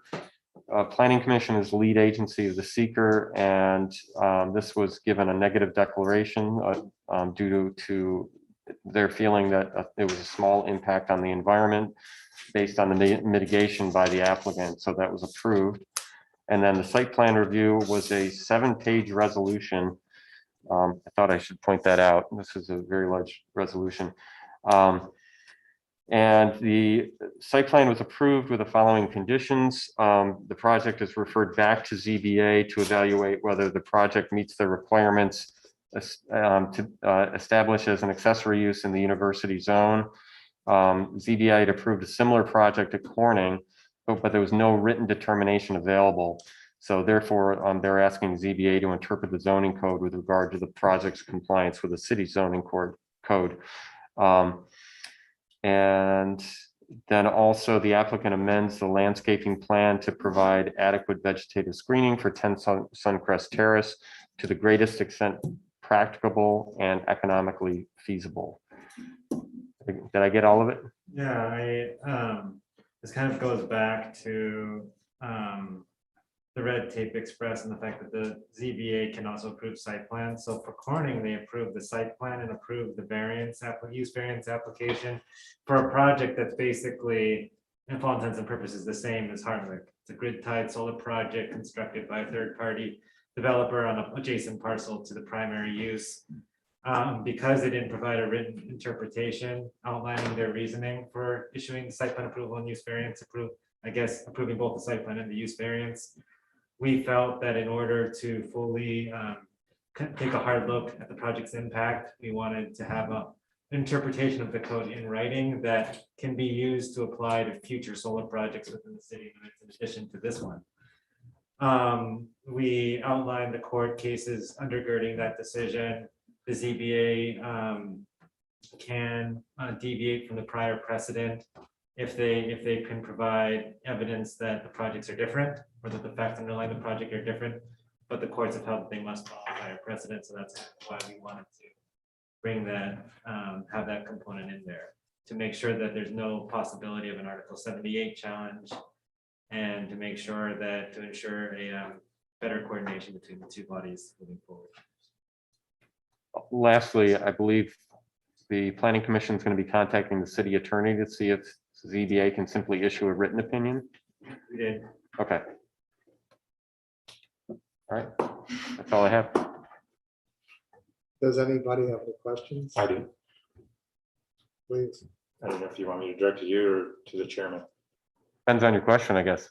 So the documentation that you said you were going to complete and then was going to be on the website, I've had at least one constituent of the Fifth Ward directly impacted at Suncrest Terrace contact me today asking for that. I went to the website. I looked for the documentation. I might be missing it. I'm just wondering. It's on the record, but I'd be happy to follow up with Carrie to make sure that it gets up there as soon as possible. Right. And because I know the residents on Suncrest Terrace want to see the Yeah, documentation, we the did, full yeah. secret that you referenced, and then your negative declaration. I believe are the Yeah. two documents that you said were going to be on there, and a couple days later. So today they're asking. Sure, yeah. Carrie is away this week, so there's probably a delay. Yeah, so yeah, we had made that commitment at I'm the meeting, so cool, we'll let her be sure to make, that's still not up after she returns and follow up with me, and I'll make sure that it gets on. Right, and then were you going to share with, since I was at the meeting and I am representing the Fifth Ward residents that have this concern, are you going to share the opinion from the city attorney with me, considering I suggested it? Oh, yeah, we sent a request to the city attorney, and he's going to reach out to the chairman of the ZBA, and as soon as the opinion is issued, it will be shared widely. And we'll make sure that you get it immediately. Okay, thank you. Any other questions? Thank you, Dave. Parks and Recreation. So- Member Latari Schultz. Thank you, Mayor. Parks met yesterday. Yeah, it was only yesterday and it was great. A few things. We had some company. A couple members of the Susquehanna Greenway Committee came to the meeting and discussed some plans for improvements to the Mill Race Trail. The Parks Committee voted in favor of supporting that, just officially throwing their support behind it. But really, there's no requirement from the city other than cooperation through the city administrator and DPW, which, as Councilmember Davies said, is always great and very appreciated. So they're working on making that trail, the portion that goes behind Damaski, all the way out to where you would, around Catella Park, where you would catch up with New Island, ADA compliant and paved. So that is something that they are going to partner with the Future Voniana Foundation to fundraise for, and should be pretty quick once they are able to raise the funds for that. We also had some members representing the Oneonta YMCA give a little presentation of their summer program, an overview. Overall, the attendance and everything was down because of COVID, but it was a really great season. I think they said that the pool attendance is typically around 10,000 people. This year it was about 4,000, but they do expect that that will go back up as things return to normal. They received a lot of compliments on the pool, which is also credit to the city staff who maintains the facility. I have some of my own notes in here, so that's why I'm hesitating, because I don't want to read all my helter-skelter thoughts. But we got an update on the dog park. It'll be opening tentatively on October 12th. There was a discussion for a ribbon cutting, which everybody on the council and the mayor and the public would be invited to. So the details on that are TBD, but that was discussed. And also Parks Administrator Lansing wanted to extend an invite for the council to have a tour of the facility prior to the official opening. We discussed what happens to our tennis balls after they are recycled. Not our tennis balls, the tennis balls that are used at our facilities. Evidently, they are taken to the county and recycled, but one of the local schools is looking for them for the bottoms of chairs. And so the Parks Committee brainstormed ways to be able to support that. And then we also just touched base on the survey that the committee will be putting together regarding the future master plan for Wilbur Park. And I think that was it. What was the last, which plan? So there's a master plan for Neowa Park, but there isn't one for Wilbur. And so it's of particular interest to Parks Administrator Lansing to get community input into what the future of Wilbur Park might look like and really just get that solidified. Yeah, so that's very, very beginning stages, but eventually there might be a survey for the community. You have a question from Councilmember Davies. Yeah. Katie, you may have mentioned, you may have kind of just answered this, but is there a rough timeline for when that survey will be made available, and the planning timeline in terms of when this plan will be developed? Yeah, so it's really just infant stages. We just created like a shared doc to be able to even get the questions together. But I would say that the idea would be to discuss and kind of finalize that. My understanding is the idea is to discuss and finalize that at the next Parks meeting, which is only in a couple of weeks. And then we could probably submit that out to the community in the next, couple months, probably. With regard to developing the plan, we haven't really talked about a timeline for that. Yeah. Anybody else have any questions? Yeah, go ahead, Scott. Go ahead, Dave. Oh, man, I'm getting Well, grilled. my question is really quick. Is basically, I remember when we did the plan for Neowa Park, has there been talk about hiring an architect for everything once we compile any changes that they're looking to do? Is that necessary? There hasn't been any talk of it. I think that that's really good to know. And if it becomes apparent that we need that kind of thing. Okay. I mean, they're very distinctly different parks. Right. So the changes may be very minor for all I know. Yeah, I think it'll depend on what facilities and amenities we end up landing on. Gotcha. Yeah, whether that's necessary. Just something that was kind of passed along to me the other night is in preparing for next year for lifeguards and stuff, we might want to have a little extra money because there's a lifeguard shortage. And that's part of the issue that they fell into this year. And as quick as the YMCA trains them, they're gone. So, I mean, they're taking jobs at, teenage, they're getting $20 an hour or better because they're in such demand. So we may want to think about having to add a little bit to the budget for that. Right. Just information that you got. Yeah, that was delivered by the Frank Russo, who came to the meeting, talked about that a little bit. So there's a lifeguard shortage and they're basically very in demand, and surrounding pools and state parks and things were paying significantly better than the Y could afford to. So yeah, I agree. We definitely should anticipate a higher bid from them in the next year's budget. Yeah. Another thing that some residents approached me about is they would like to see our Parks and Rec look at ways of getting the parks used again. They remember back when parks were used with softball leagues and stuff like that, and they're concerned that the parks aren't being used to their full capacity, and they're looking at some of the fields, and they're starting to get weeds up in them and not being used, and they want to see the vibrancy come back into Newall Park. Yeah, I think a good place to start with that is with Parks Administrator Lansing, because she might have some insight into why the parks would be operating that way, if they truly are, if that's just perception, and if they are, why. I don't know, Greg, can you speak to that at all? I think that might be something for the commission to discuss, like Okay. you suggested with Lou. Yeah. I don't believe there was a softball league this summer No. at all. So Mm-mm. that's something that we just want to- Yeah, they just brought up the concerns, and I'm like, hey, you're giving a report, I'll just bring them to you. Yeah, thank you. Any other questions? Thank you, Katie. For what it's worth, I was in the park, Newa Park, on Saturday morning, and there were hundreds, if not 1,000 children playing soccer.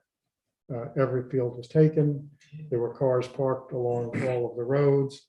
It was a wonderful thing to see. So as far as soccer goes, the parks are being fully utilized. It was great to see. And, I've heard it said by some folks, sports go in cycles like everything else in life. And softball, which was once very, very popular here in Oneonta, is no longer as popular. It's for whatever reason, it's other sports have become popular, whether it's pickleball or soccer. Things go in cycles, and softball is not the same draw that it was 10 years ago, 20 years ago. But Saturday morning, it was a pleasure to see the park. Every field was taken. You couldn't even find a place along the road where it wasn't cars parked. There were parents everywhere seated along the field. It was great. If there's nothing else on that, we can go to committee reports. Legislative Committee, Councilmember Rack. The Legislative Committee met on the 13th of September, Monday. Only two things were on the agenda, or there were two things on the agenda. One was a discussion about the ME1 zoning, the zoning proposal, or Steve Yearly has put together. It was unanimous, no questions, and pretty much unanimous support for bringing that forward. It's not on the agenda tonight, but is there something that's being done with? It has to go to the county. So this is the county for 239. Oh, fine. Okay, there, I was wondering about the delay for that. With all too. the 30-day comment period. Yeah, there's a step that's going to keep it from getting to council. I thought that would be. The other was a discussion of residence requirements for committees and board committees or groups, however we try to choose whatever wording we're using for that at the moment. And that was discussed and more to come. I think the next step, and David might help me with this, and that's I believe, or Luke, that it has to do with perhaps looking at the difference between committee or boards that have legal authority to do things versus boards that are purely advisory in nature. The notion being that, well, go ahead, Dave. Yeah, we left it where I said we had general agreement on one area just to start a discussion. I said I would come up with a motion to start that discussion. Since our meeting, I sent out, I was looking through the charter and I realized I had a lot of questions about what was written there, and I thought it had to be clarified. So I sent an email to the city attorney, who was on vacation at the time, so we talked before the meeting started, and he'll be getting back to me as soon as he's able to get through the email. If there'll be more information coming from. Yeah, once I hear from the attorney, I can then go forward and develop some motion that we can start our discussion with. That's fine. So, Okay, so more to come. Questions? Luke? Just a comment, if I may, Mayor, just to thank Code Enforcement Office. I know this has been a very long project. And I think it's a very good plan. So thank you for the time and meeting with all of us so many times, even over the course of the pandemic. So well done.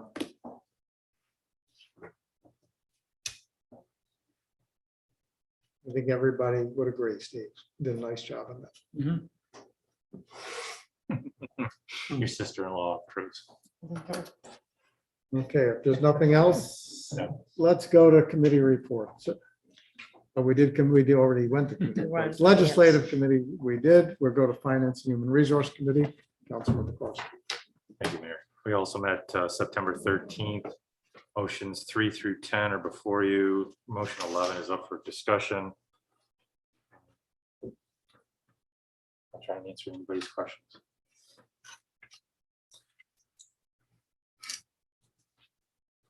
Hearing none. City Administrator report. There, make it relatively quick, just a few updates. Dave Hoteling, our transit director, reported that OPT ridership is up. When comparing the dates August 15th through September 15th, 2020, we had only 10,600 SUNY total riders. Obviously very low ridership from SUNY in that period, 2,200. This year we're at 44,000 total riders, and SUNY ridership up to 28,000 over that period. I don't have specific numbers for 2019 and years prior to that, but Dave tells me that we're actually up a little bit above what those average numbers are. So that's a good sign. Of course, we have several bids out now. I mentioned in an email today, there's some concrete sidewalk replacement that will be done. We'll see that at the future finance committee and council agenda. RFP is in process for IT services, which is something we do approximately every 5 years. We have a lower reservoir pedestrian bridge project that was in the budget that's out to bid now, so we'll see that coming forward. Jenny reported that sales tax for July was higher this year than it was in 2020 as well as in 2019, which continues to trend for the year. Year to date through July, we're $617,000 received in sales tax, higher than 2020, $371,000 higher than 2019, which is obviously a good trend. Again, we mentioned this before, but if we end up with a surplus in sales tax for the year, it would most likely be our recommendation to perhaps contribute some of that back into the reserve funds that we have established. So that's something we might talk more about as we get closer to the end of the year. Jenny also reported that our fiscal and environmental stress level, as reviewed by the state comptroller's office, has been issued as a no designation, which is the best designation that you could get for that, which is an excellent thing, and it's par for the course for our finances. The wastewater plant upgrade project should be substantially complete by the end of November. That's obviously a big project, and it's been a few years in the making, and it's coming to a close, which is nice. I'm sure Chris and his folks will be happy when contractors leave town. I'd like to update everyone on our current vacancies. We've got an anticipated vacancy at the wastewater plant with a retirement coming up in the planning process. Water and sewer crew, an anticipated vacancy, same with the streets crew. We also have a deputy community development director position that's been budgeted and is in the process of going through the Civil Service Commission to define that job title and then advertising that. We're also still looking for part-time bus drivers as always. Our new public works director, who we recently hired, will start on the 30th of this month, so we're excited about that. City clerk and several members of our finance department are attending the non-conform training school this week. As Katie mentioned, the dog park official opening is being planned for the 12th of October. We just need to settle on a time and we'll let everyone know. It'll probably be 11 a.m. to 2 p.m. somewhere in that range, but I think we just need to hear from the dog park committee and let everyone know on that. And that was all I had for tonight. Is there any questions? Questions, Luke? This is a very quick one. Could you just confirm the date for the dog park opening? October 12th. Okay. Day after Columbus. Is it too late to tell you a sidewalk area that should be replaced. Never do that. Okay. Our work is never. And the only reason I know is because I was riding my bike on the sidewalk on East Street. And it's a very large section. What's that? You were riding your bike on the sidewalk? I was on my way home. I was almost on the way home. I was avoiding a car. Come on. It was, it's just north of Hickey Street on the west side of East Street. There's probably about a 20-foot section that all needs to be replaced. It's all like shattered. So. Thank you. Any other questions, comments? Glenn? I apologize. The website, are we ready to? Not just yet. I'll have to follow up with that. Still taking complaints on the existing one. I know that you've been here longer than I are used to it, but it seems. And like I take some of the responsibility for it not being ready. You only get one chance to make a first impression, as they say. We want it to be the best it can be. And, you know, when you put out a brand new website, it's usually at its best the day it goes out. It starts to deteriorate from there. And we want to make sure it's everything it can be. So being picky, and we're, you know, looking at all the things and trying to make sure all the narrative is well written and so on. So part of it is my fault, and that I've said, let's not put this out until we have it ready.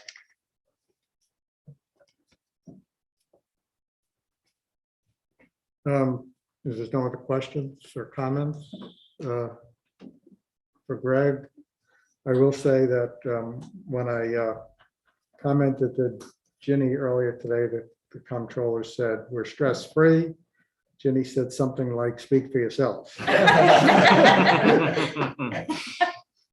So, well done, Ginny. Well done, everyone. And I know it wasn't all stress-free for you. All right, I just very, very briefly just want to comment, just following up on the SUNY presentation and Diane's presentation. You know, we heard that 90% of our college students roughly are vaccinated. I think we all appreciate that. I think we all feel a little bit safer because of that. But the sad thing is only 60% of the eligible people in Otsego County are vaccinated. That means 40% of the people who are eligible in Otsego County are not vaccinated. So, you know, I'm just add my voice to putting out the word, please, if you're not vaccinated, consider getting vaccinated. The truth is that 100% of the people are benefiting from the 60% who are vaccinated. So let's all do our share. It's been fully approved now by the FDA. Let's all do our share in keeping everybody safe. You know, Diane, I heard you mention the conditions at Bassett. I don't know which numbers are right, but the New York Times this morning reports that Bassett is at 90% capacity in their ICU with 9 people with COVID. That's in the New York Times numbers this morning. And of course, we know there were 2 deaths in Otsego County in the last 2 weeks. So we definitely can do better. And there are some upstate counties that are between 75 and 80% vaccination rate. So it can be done. You know, I think back to, I'm old enough to remember standing in line in elementary school to get the polio vaccine. And when I think back, imagine if 40% of the people refused to get the polio vaccine back then. How many more people would have been crippled because of that? Or if 40% of the people refused the smallpox vaccine, how many more people would have died? So, you know, my message is we're all benefiting from those who get vaccinated. Let's all do our share. If anybody has doubts about the safety of the vaccine, talk to your doctor, talk to medical people that you trust. You know, don't pay attention to, you know, false information that might be online or advertised or whatever it may be. We really need to all do our share here to get up higher than 60%. That's all I've got to say. We will go to the consent agenda.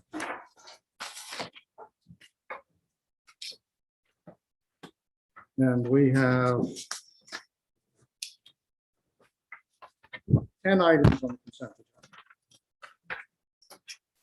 I'll read through. Let me know if there's any that you want removed before we vote on it. One is motion that the council approves the minutes of the regular meeting on held September 7th, 2021. Two, motion that the council approves the warrants, which total $907,843.21. And that the same be placed on the Director of Finance's desk for payment as presented. Three, motion that the council authorizes a budget amendment for the purchase of a street sweeper at a cost of $295,740. This will be funded from a combination of the New York State Consolidated Local Street and Highway Improvement Program, better known as CHIPS, and the value received from trading in or declaring surplus via public auction the city's two current street sweepers. Four, motion that the council approves the following. Whereas the city of Oneonta is eligible for funds in the amount of $32,000 under the American Rescue Act of 2021 for the purpose of providing economic relief to airports in response to the COVID-19 pandemic. And whereas the FAA will distribute grant funds under the new Airport Rescue Grant Program, ARGP. And whereas the grant is to fund costs related to the Albert S. Nader Regional Airport operations, personnel, cleaning, sanitizing, janitorial services, combating the spread of pathogens at the airport, and debt service payments, and must only be used for these purposes unless otherwise approved by the FAA. And whereas the city has accepted the terms of the ARGP grant, therefore be it resolved that the council hereby authorizes the application submission for these grant funds. And be it even further resolved that upon approval of the grant application, the mayor is hereby authorized to execute or cause to be executed all necessary agreements on behalf of the city of Oneonta. And be it even further resolved that all necessary budgets, budget amendments, and transfers for said grant are authorized. And be it still further resolved that this resolution shall take effect immediately. Five, motion that the council authorizes a budget amendment in the amount of $21,000 to fund the purchase of 8 tasers for the police department. This would be funded with the crime proceeds reserve. 6, motion that the council authorizes a budget amendment in the amount of $5,000 to fund the landscaping improvements at the Appleball Gardens located in Wilbur Park, and this would be funded with the Appleball Parks Reserve. 7, motion that the council temporarily appoints Jeffrey Mundrit to the position of firefighter for a period not to exceed 6 months at a base annual salary of $38,244, effective on a date to be determined on or after September 22nd, 2021. And of course, subject to the satisfaction of all applicable civil service requirements. 8, motion that the council appoints Zeke Brynan to the position of water treatment plant operator at a base annual salary of $46,136, effective September 22nd, 2021, subject to satisfaction of all applicable civil service requirements. 9, motion that the council authorizes the creation of the full-time position of Public Works Director to be allocated to the Administrative Personnel Manual Salary Schedule, grade A6. The standard workday for this position, which shall be considered salary exempt pursuant to the Fair Labor Standards Act, will be 8 hours.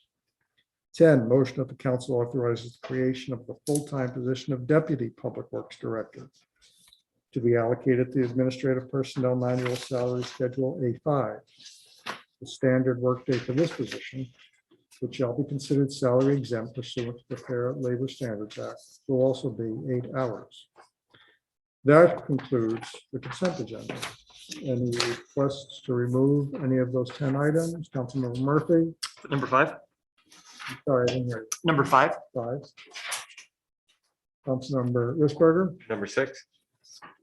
Member Lepari Shu? Number 3.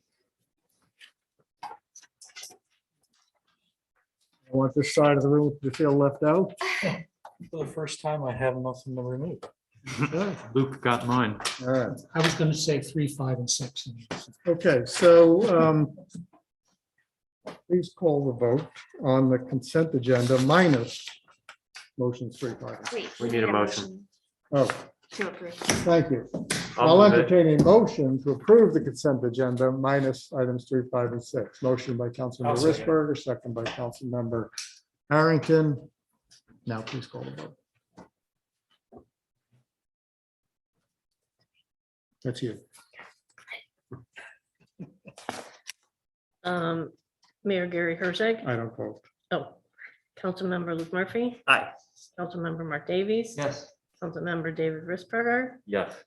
Councilmember Katie LaPierre Show, Aye. Councilmember Leonard Carson, Yes. Councilmember Scott Harrington, Yes. Councilmember John Rafter, Yes. Councilmember Mark Dronick. Aye. Okay, the consent agenda minus 3, 5, and 6 passes.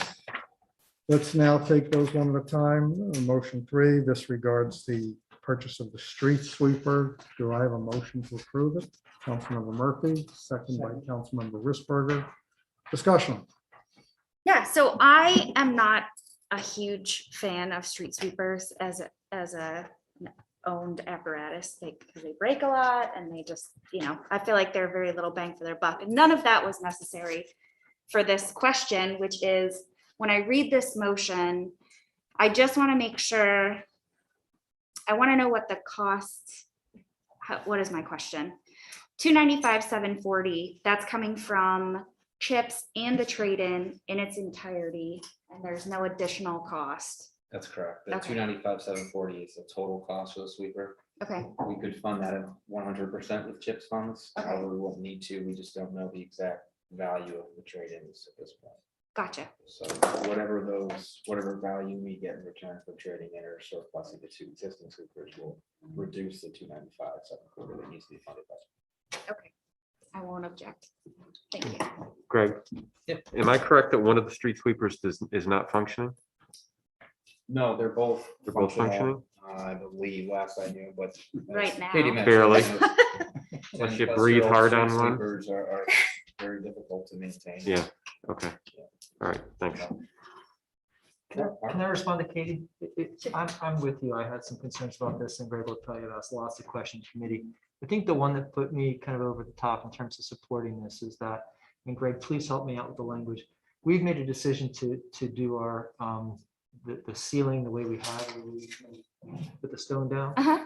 And chip sealing, thank you. And that then is a primary place that we use that street sweeper to pick up the excess. We've been doing a lot of it in the last couple of weeks, and the street sweeper will go in and pick up some excess. So the money that we're saving by kind of doing it with that style is saving us money in other more expensive, road repair style. So that to me kind of tipped the balance, is that not only is it just keeping our streets looking great, but it's also helping that particular piece and making sure that we have roads that are solid for winter time. So that was why I decided I would certainly support this. Gotcha. Thanks for that information. Any further discussion? Please call the vote. Councilmember Luke Murphy, Aye. Councilmember Mark Davies. Yes. Councilmember David Risberger, Yes. Councilmember Katie LaPierre Shoe, Aye. Councilmember Leonard Carson, Yes. Councilmember Scott Harrington, Yes. Councilmember John Rafter, Yes. Councilmember Mark Dronick. Aye. That passes. Motion 3 passes unanimously. So we go to motion 5. This regards the funding of 8 tasers through the crime proceeds reserve. Do I have a motion to approve? Councilmember Carson, second by Councilmember Dronick. Discussion. Yeah, I guess, Greg, this would be for you. So for these 8 tasers, are they replacements? Are they upgrades? Could you just give a little more information about them? Well, both, actually. Okay. They're replacing existing tasers that are no longer supported by the manufacturer, original model, some of which are actually out of service now and cannot be repaired due to lack of availability of parts. Eventually, all the tasers will need to be replaced as they're phasing out service for them. But these are the ones that need to be replaced now in order to have. The way it works is each officer's assigns their own taser individually. In order to have all of our officers properly outfitted, we need to replace the now. We'll be budgeting for a future replacement. Future budget. Okay. Thank you. Councilman Risberger? Crazy question. I've never seen crime proceeds reserved. So where does that funding, can you explain that funding a little bit? I haven't seen this before. I'm actually going to defer to Ginny to explain. When the city receives their portion of any type of crime proceeds through federal or state courts, sometimes evidence money will be returned to us, confiscated money will be returned to us depending on what the case is. That money, the city is entitled to a share. You know, new rules is for the new fines and the different court cases. And if the chief is here, could give me the technical term for it. We're going to see a decrease in that. But when we do receive those crime proceeds from the cases, we get our portion. Normally, the big monies come from the federal government with the large drug busts. We have to legally reserve those funds for law enforcement purposes. Currently, we've got about 45,000 in it, and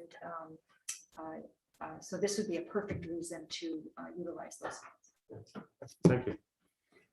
Any further discussion before we call the vote? Please call the vote. Councilmember Luke Murphy, Excuse me, sorry. Aye. Councilmember Mark Davies. Yes. Councilmember David Risberger, Yes. Councilmember Katie LaPartie. Aye. Councilmember Leonard Carson, Yes. Councilmember Scott Harrington. Yes. Councilmember John Rafter. Yes. Councilmember Mark Dronach. Aye. Motion 5 passes. We go to motion 6. This regards a $5,000 budget amendment to be used to finance some improvements at the Appleball Gardens. Do I have a motion to approve? So moved. Or Shu, second by Councilmember Davies. Discussion? Yeah, I pulled this because I know in the past we've had discussions about the Applebaugh Fund, and I was surprised it still exists. So I'm wondering how much this would leave in the reserve. Well, just so you know, we have a foundation that will be permanent and be permanently in place. It's about almost 1.5 million. That fund earns interest, and that interest is to be used for non-sports events in the parks locations.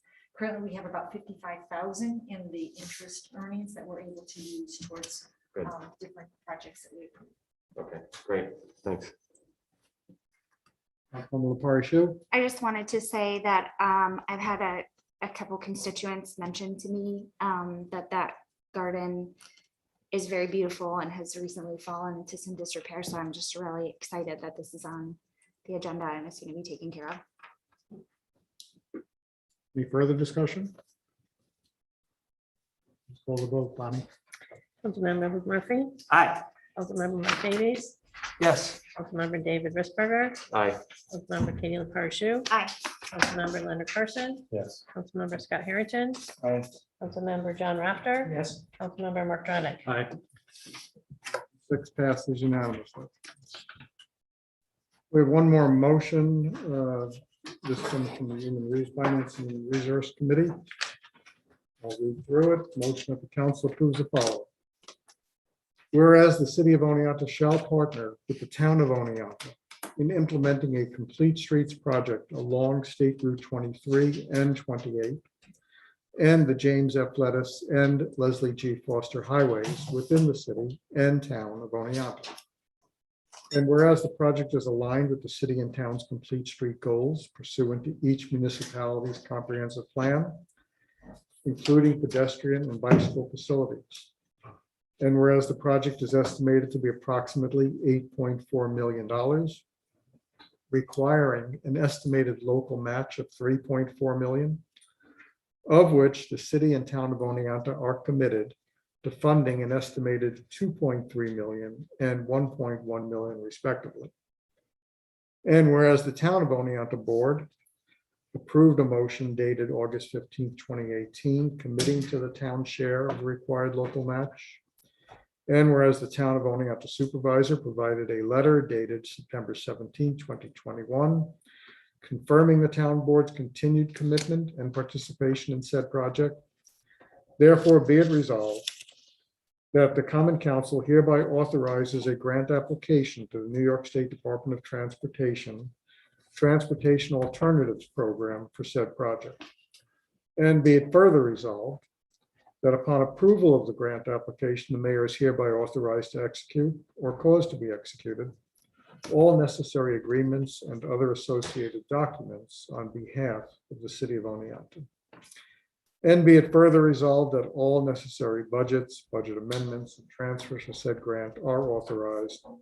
And be it even further resolved that this resolution shall take effect immediately. I'll entertain a motion to approve. Councilmember Murphy, second by Councilmember Risberger. Discussion. Risberger. I understand this motion is to authorize a grant application, but I guess my question is, when it says the town board has issued their commitment to the local match, does this mean that their funding, the 1.1 funding has been approved through the town, either through a grant that they've received or their own direct funding? Well, similar to what we would be, the council would be approving tonight, is committing the match isn't necessarily setting up a budget or saying exactly where it's coming from. I'm not sure. I can't speak to where the town and how they intend to fund it. I don't know that they have another grant that will fund all of that. I think they talked about different ideas, but so their by passing the commitment, resolution, they are committing to providing the match. As to where that match comes from, I can't speak for them. And you're being asked to do the same, to commit the match, to meeting the match. The state doesn't care where we get the money from, and so we don't know for certain, because it's in the future where the money will come from. well, that's what I wanted to know, like how certain was their commitment to the match, and it's about as certain as ours. Well, their commitment is certain. It's just where they're going to get the money from is not known. Okay, all right. And that's the same thing with ours. Our commitment would be certain. Ginny can tell you that there's a lot of variables out there, right, Ginny? Yeah, yes, Mayor. Right now, I'm thinking of 3 variables for funding this project. One would be obviously bonding. The second would be we've got a streets and sidewalks reserve that has about 1.5 million in it right now. We could consider taking a large portion of that reserve towards this project. And also, if we have any future infrastructure grants that we could also apply for to help fund the balance of this project. So as of right now, those are our 3 ideas for the local match. When's the deadline for the grant application? Okay, and when should we have some answer? Any idea? When they were going? It can vary. I think probably spring 2022 would be my guess.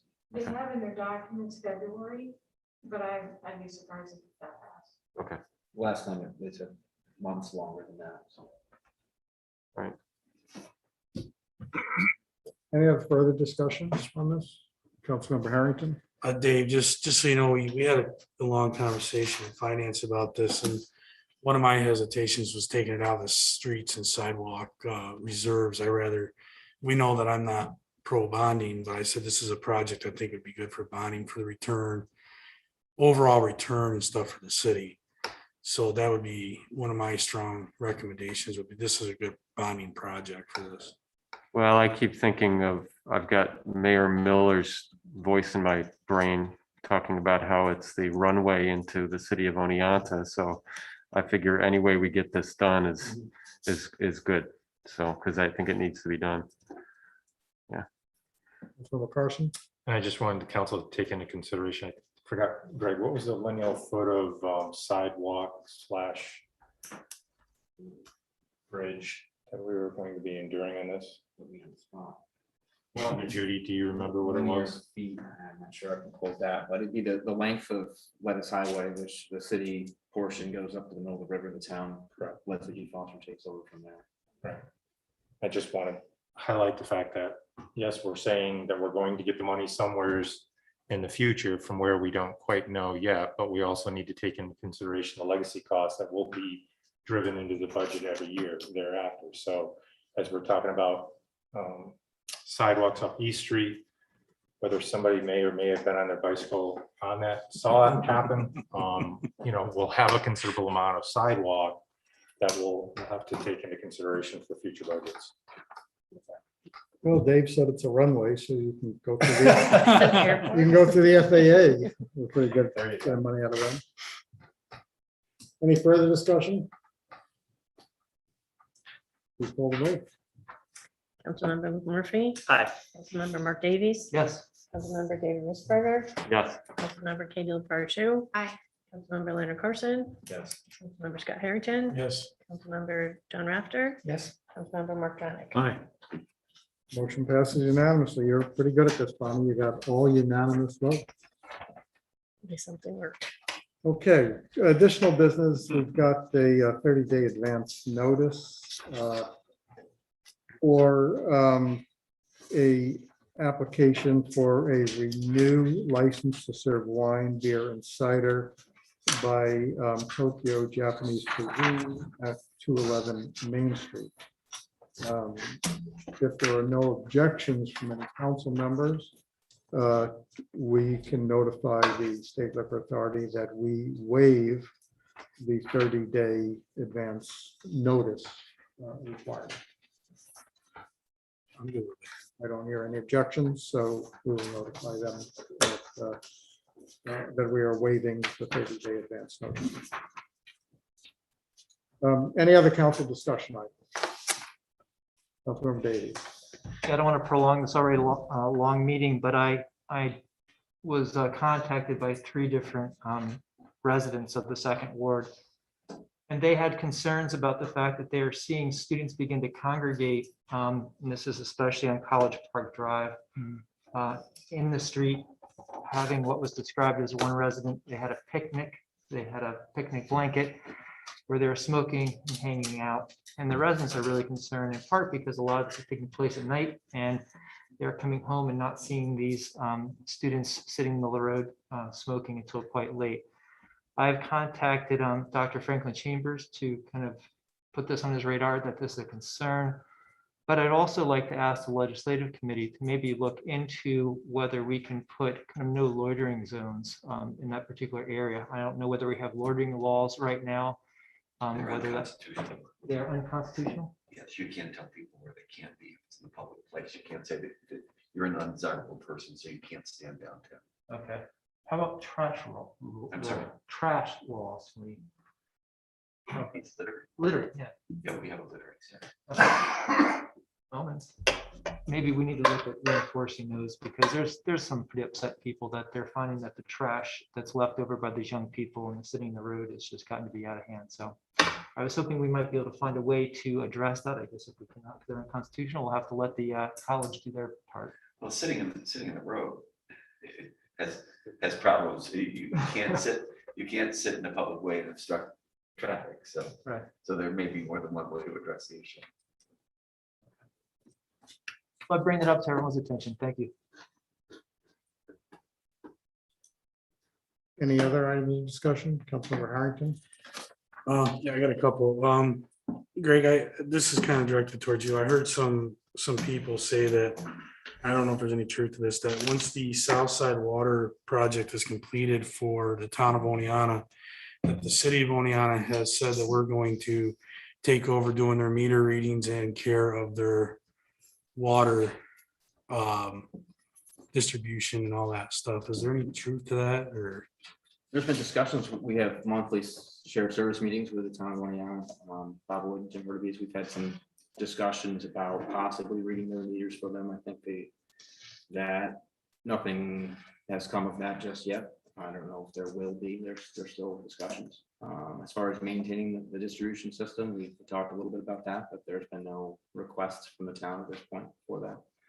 that might be something we could consider, but certainly either of those things would be eventually brought through the committee process if there were actionable items. Okay. And then I guess the other thing is, we've kind of been operating under an interim police chief for a while now, and I was just wondering, where do we stand for interviews? Have we started the process, or what are we looking at doing? Yeah, we've conducted interviews. We're moving through that process, and I'm hoping to have a recommendation coming forth in the next couple of weeks. Fairly soon. When did you start the interview process? 2 weeks ago. Okay, because I remember asking when we were going down through with the fire stuff, several questions, and one was at least just notifying the council when the interview starts so that we know. And once again, we just did another round of interviews, and again, none of us I may knew. be forgetting, Scott, but I believe I did inform the council that I was moving forward with that process. I didn't give it, I know I didn't give a date as to when the interviews would take place, but I could be wrong. I believe What's the difference between moving on with a process and saying we are going to start, we got our first round started at this date? apologize. I could give more frequent updates in the future.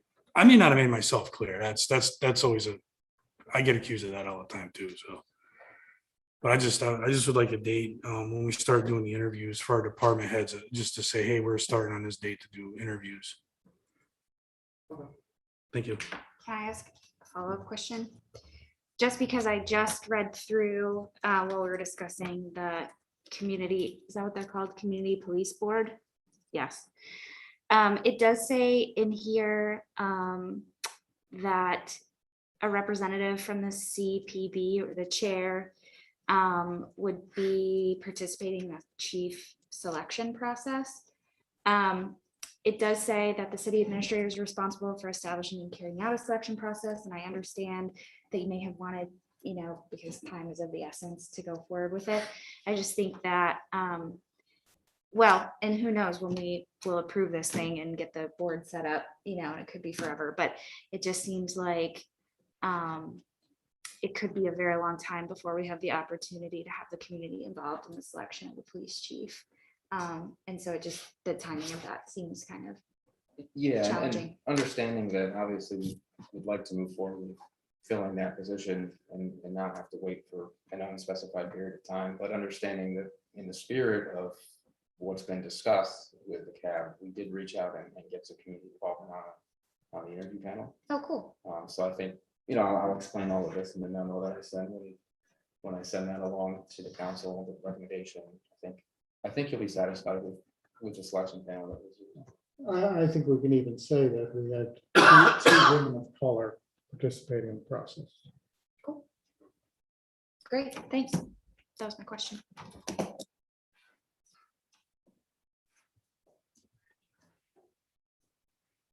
Oh, it just keeps rolling. Okay, so It's Appendix B, the final report. I would guess that's council discussion. Anything else? Yes. Councilmember Murphy. In the spirit of starting council off on a positive note, ending it on a positive note, I try to do this as much as possible because I really think this is so important to our community, just to thank everybody involved in the police reform process, from council, CABRIC, community members, city staff.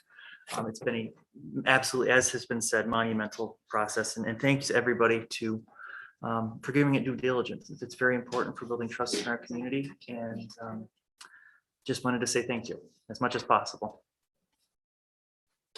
I'm going to add a thank you to Councilmember Murphy because he was instrumental throughout the entire process, all throughout the CAB. He basically served as a vice chair and did just a tremendous amount of just work, and seeing that we got to a final product on time. So a big thank you to you, Luke.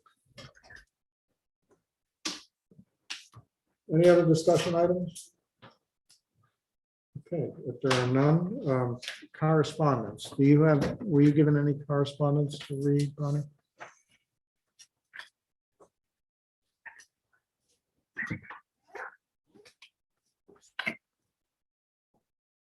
Correspondence. No correspondence, okay. Executive session, I don't believe there's a need. So with that, thank you all. We got a lot done tonight. We're adjourned. Yeah, I was like scrolling frantically, like what happened to the other page? Because what I had, it wasn't there, it was something completely different. Oh. And I felt like what Steve was looking at, I was wondering if he didn't have that piece, so he didn't see the more details of what Right. that group can do. Yeah. I couldn't look